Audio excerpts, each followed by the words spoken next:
Hello my dear students, and today in this video I am going to talk a poem, An Elementary School Classroom in a Slum.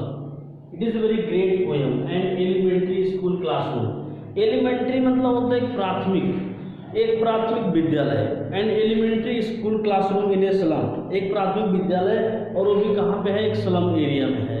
Slum मतलब होता है very dirty place, एक गंदे area में जहाँ पे कोई facility नहीं है. And this poem is written by Stephen Spender. It is a very great poem. An Elementary School Classroom in a Slum by Stephen Spender. In this poem, the poet is talking about the rural condition, about the people, about the children who are in poverty. Those parents who are not able to provide a lot of facility like in the cities, in the town area. So this poem is about such type of a dirty place where our government is not paying any attention to the children who are in poverty. Now let's start this poem. Far far from gusty view of these children faces. कभी पहले line में कह रहे कि far far, काफी दूर, काफी अनजान. Gusty waves these children faces, कि उन बच्चों के चेहरे पर कोई मुस्कान नहीं है. Now in the first stanza, first of all, I would like to tell you that in this first stanza, the poet is talking about the children in the classroom. The children are sitting in the classroom, and what is the condition of those children? कभी पहला line में कहता है कि far far from gusty view of these children faces, कि उन बच्चों के चेहरे पर कोई भी खुशियाँ नहीं है, कोई भी मुस्कान नहीं है. Like rootless weeds, ये बच्चे जो हैं एक rootless weeds की तरह हैं. Rootless weeds मतलब एक ऐसे पेड़ जिनकी कोई जड़ नहीं है, वो सूखे से हैं. The hair torn round their pallor, कि उनके जो बाल हैं सब बिखरे हुए हैं, उनके जो बाल हैं सब बिखरे हुए हैं. ऐसा लग रहा है कि उन्होंने अपने बालों में कभी कंघी नहीं लगाया.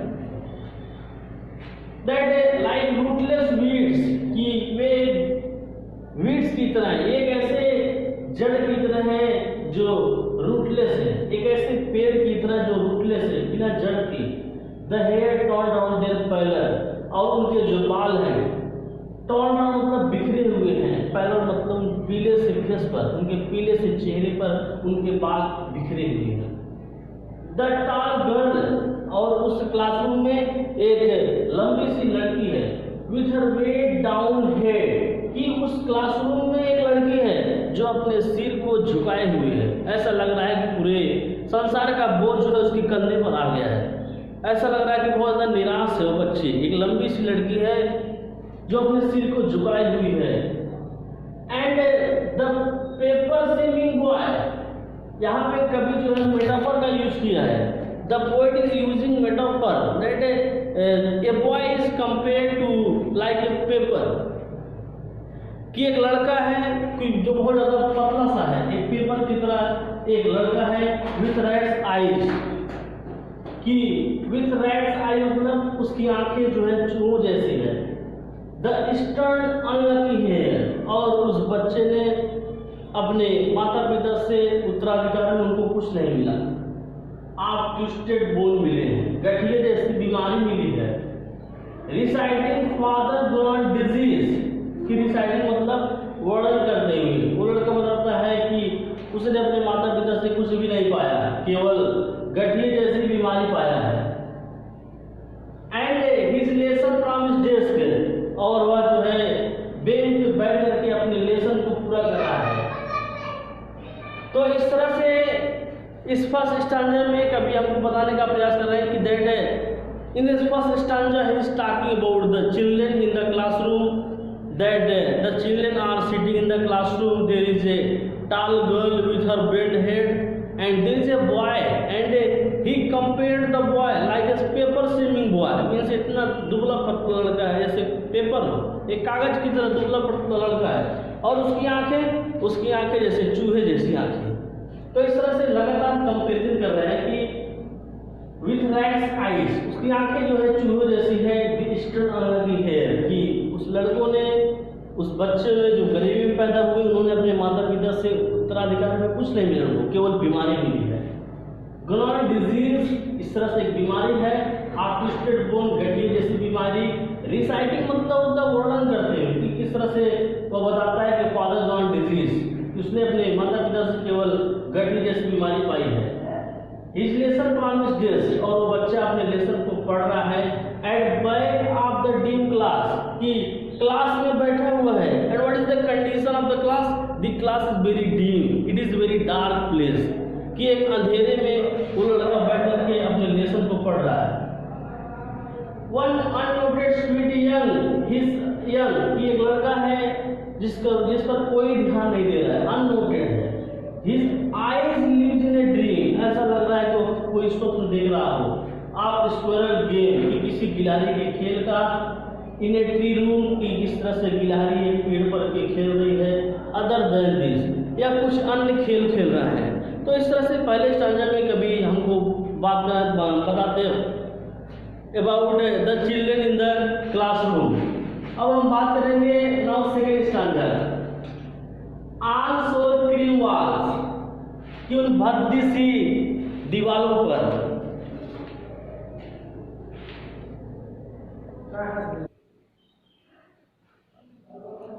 अब बात करते हैं सेकेंड स्टैंडर्ड के बारे में। Now in the second standard, in the second stanza, first of all I would like to tell you that in the second stanza the poet is talking about the classroom, what is the condition of the classroom in a very slum area and what are the pictures are portrayed on that walls. Also cream walls, कभी कहता है कि उन भद्दी सी दीवारों पर। Creamy walls, कहते हैं क्रीम वॉल्स मतलब जो दीवारें हैं जो उनका क्लासरूम में काफी भद्दा है। ऑन जो क्रीम वॉल्स डोनेशन, डोनेशन मतलब होता है गिफ्ट, उपहार के रूप में, कि उन भद्दी दीवारों पर उनको एक डोनेशन के रूप में मिला है, एक उपहार के रूप में मिला है शेक्सपियर का हेड है। तो कुछ तस्वीरें क्लासरूम में लगी हुई हैं जिसके बारे में हमको स्टीफन स्पेंसर बताने का प्रयास कर रहे हैं कि उन भद्दी सी दीवारों में क्या है, शेक्सपियर का हेड है। शेक्सपियर कौन है? Very great dramatist, great poet of England. He was born 1564 and died 1616. He has written 37 plays and 154 sonnets. तो इस तरह से शेक्सपियर एक महान कवि हैं।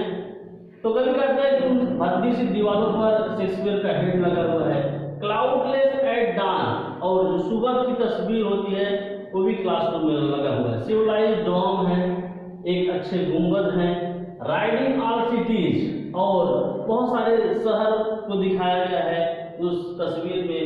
बेल्ड, जिसमें घंटियां बज रही हैं। फ्लावरी ट्रॉयल्स वैली, और फूलों से भरे हुए ट्रॉयल्स की घाटियां हैं। तो these are the picture the poet is talking in the classroom. Open handed man, और एक बहुत बड़ा मैप लगा हुआ है। मैप मतलब मानचित्र लगा हुआ है। एवॉर्डिंग मतलब प्रदान कर रहा है या दिखा रहा है। एवॉर्डिंग द वर्ल्ड इट्स वर्ल्ड, जो मैप है वो अपनी एक दुनिया दिखा रहा है। And it for these children, लेकिन इन बच्चों के लिए कभी कहते हैं कि दीज विंडोज, ये जो खिड़कियां हैं क्लासरूम में, वही उनका संसार है।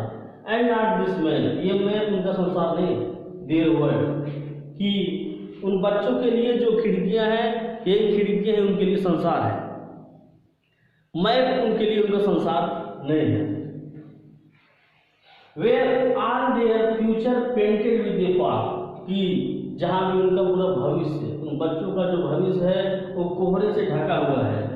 ए नैरो स्ट्रीट, और एक पतली सी गली है। Seal in with a leaf sky, जिनको वहाँ से वो लोग बच्चे जो है आसमान को देखते हैं गली से। Far from reverse, caps and star of the world, कि इन बच्चों के लिए जो रिवर्स हैं, नदियां हैं, कैप्स एंड स्टार्स हैं, जो ग्रह नक्षत्र हैं, इन सभी से पूरी तरह से अनजान है कि किस तरह से।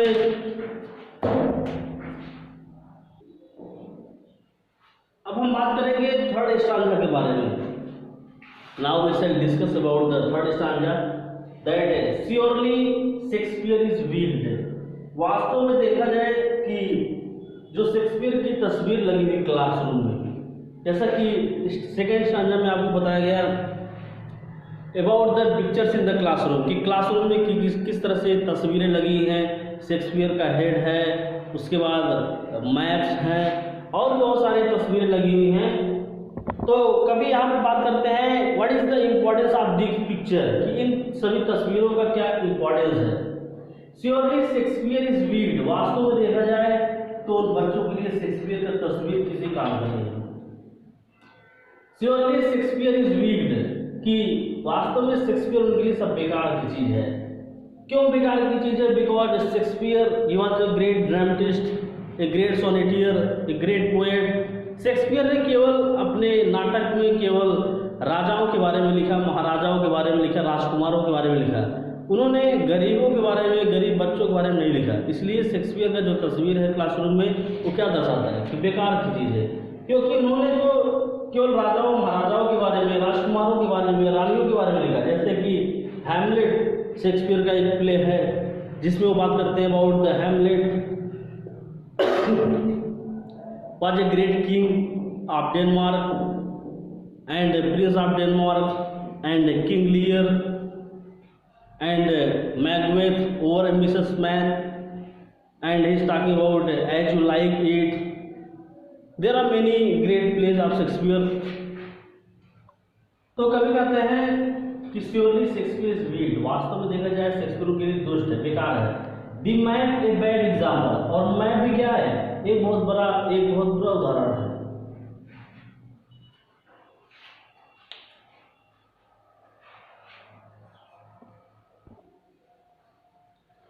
तो श्योरली शेक्सपियर इज वीक, वास्तव में देखा जाए कि जो क्लास में तस्वीर लगी शेक्सपियर की, सब क्या बेकार की चीज है, क्योंकि शेक्सपियर ने तो केवल राजाओं महाराजाओं के बारे में लिखा है। दी मैप ए बैड एग्जाम्पल, और क्लासरूम में जो मैप है वो भी एक बहुत ही बेकार की चीज है। विच शीप, सन, लव, ये सारी चीजें जो क्लासरूम में दिखाई जा रही है कि बड़े बड़े जहाज दिखाए जा रहे हैं, सूरज दिखाया जा रहा है, प्रेम की बातें की जा रही है, टेम्पटिंग, ये सब क्या है? सब बेकार की चीज है। टेम्पटिंग टू स्टे, ये सब उनको लालच देने वाली चीजें हैं, प्रलोभन देने वाली चीजें हैं। For life that slowly turn in their cramped hole, क्योंकि बच्चों का जो जीवन है एक क्रैम्ड होल में है। क्रैम्ड होल मतलब एक बहुत अंधेरे में से है, छोटे से कमरे में कैद है। From walk to endless night, जहाँ पे क्या है? केवल कोहरा ही है, केवल अंधेरा ही है। ऑन देयर स्लैग हीप, कि उस बच्चे जो स्लैग हीप में है, एक छोटे से घर में कैद हैं। These children with skin peeved through their bone, ये बच्चे जो है ऐसा लग रहा है कि इतने दुबले पतले हैं, उनके पूरे शरीर से केवल हड्डियां दिखाई दे रही है। एंड स्पेक्टिकल ऑफ स्टील, और ये बच्चे जो ऐसा लग रहा है कि स्पेक्टिकल, एक ऐसा चश्मा पहने हुए हैं जो स्टील का काफी भारी भरकम है। विथ मेंटेड ग्लास, और उसका जो ग्लास है उसको रिपेयर किया गया है। Like water beats on stone, ऐसा लग रहा है कि जो किसी कांच में अगर पत्थर से मार दिया जाए तो उसमें स्क्रैच आ जाता है, ठीक उसी तरह से बच्चे ऐसा कांच पहने हुए हैं। All of their time and space are phlogism, क्योंकि पूरे जीवन में हमेशा क्या रहता है? केवल अंधेरा ही रहता है।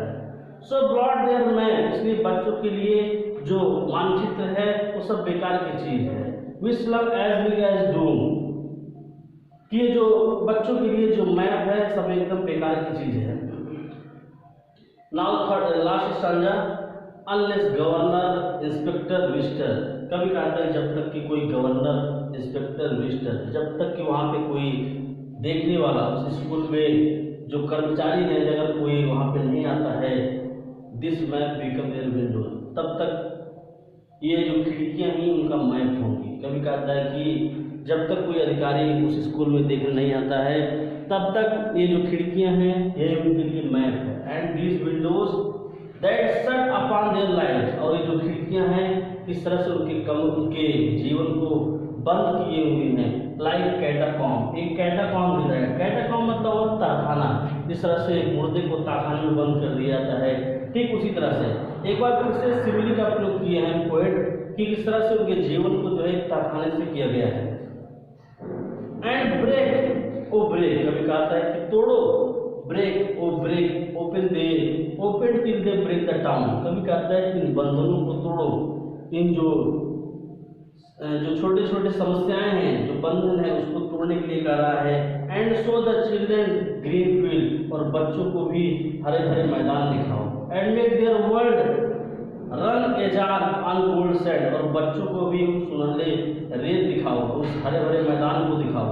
And let their tongue run naked, और उनको भी बोलना सिखाइए। इनटू बुक्स, उनके सामने भी जो किताबें रखें। The white and the green leaves, कि जो सफ़ेद और हरे जो पन्ने हैं, किताब के जो पन्ने हैं उनके लिए भी खोला जाए। लीव्स ओपन, क्योंकि history is there whose language the sun, बहुत इंपॉर्टेंट लाइन है। History is there whose language is the sun, क्योंकि इतिहास के पन्नों पर उसी का नाम होता है जिसके पास नॉलेज है, ज्ञान है। तो this is a poem an elementary school classroom in slum. This poem the poet is talking about the condition of the poor people, about the poor children who are living in the poverty and who has no any facility and who has no any education facility, and the government is not paying attention. So we should also pay attention on these children who are in very slum area. तो किस तरह से जो बच्चे एक गंदे area में रह रहे हैं उनके बारे में भी देखा जाए। So that's all.